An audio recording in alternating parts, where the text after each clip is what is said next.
Hi, I'm Doug Tallman, reporter with Montgomery Community Media, again here with Josh Kurtz, founder of Maryland Matters, talking about the upcoming election. Um, let's talk a little bit about David Trone and Ami Hober. Yeah, This has been kind of it's definitely on the Democratic side. It was definitely a hard-fought primary. yeah, And now you've got essentially two millionaires right. battling it out for the 6th district seat. Two millionaires who don't even live in the sixth district, I might add. Um, yeah, it's very interesting. They're both Montgomery County millionaires, and of course, the district is in a substantial part of the county, but then it goes all the way out to the far reaches of Western Maryland. So it's a series of different electorates. Um, but this is Hober's second go, so she's not a complete novice in the district. She's known to some voters. And Trone, just by virtue of his last campaign in an adjoining district, plus his primary victory, plus all the money that's being spent, is also, I think, a known quantity. So voters certainly have an interesting choice here.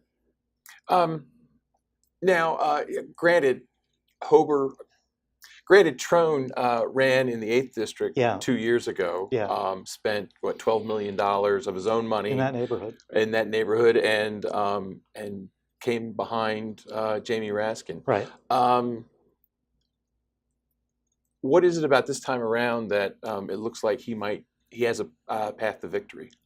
Well, I think there are a few different things. I mean, I think, it's the second time around for him as a candidate. That's, that you're bound to improve as a candidate if you do it a second time, and that's definitely the case here. In the primary, there wasn't anyone who was sort of as beloved a figure on the Democratic left as Raskin was, so that enabled him to get through this primary with a decent margin. And this is a district that's been drawn to favor the Democrats by and large. Even with Governor Hogan being popular everywhere, I think it's still going to be a Democratic year. So I think just sort of the fundamentals of the district favor Trone at this point. He had a health scare Yes. just a couple of weeks ago. Yeah. He's back on the campaign trail. Yeah. Um, I'm wondering if that's going to factor in anyone's mind. If they think that, I mean, if he must be slowing. He did miss at Right. least 2 weeks of campaigning. Yeah. Right there in the heart of the Right. race. So, is that going to cost him anything? I kind of doubt it. I mean, there are, it's easy to sit on the sidelines when you're pumping millions into TV ads. So that's one thing. I think, with an illness comes a certain degree of sympathy. So I think some voters will feel sympathetic toward him and sort of appreciate the fact that he's making an effort to be on the trail.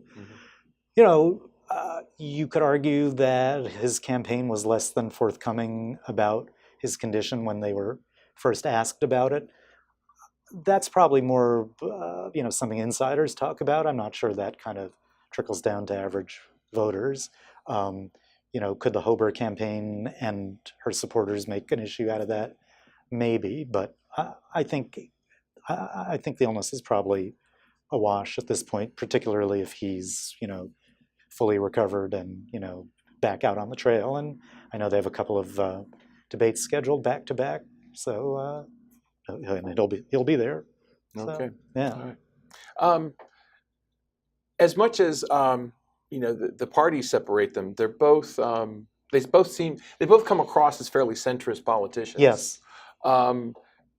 Aside from the fact that she would help a Republican majority in the House, do you think there's a whole lot of policy difference between the two? I think certainly on sort of social policy, on the issue of kind of government spending. Trone is more of a conventional liberal, but I agree certainly in the context of where their two parties are nationally right now, they are both moderates. Hober, I just confused their names. Sorry about that. Hober, worked in the Reagan administration. I think is strong on kind of defense issues, but I mean, Donald Trump has kind of scrambled the political dynamic in so many ways, and so it's really even hard to kind of pinpoint where some of these folks are in that context. And who do you think is going to win?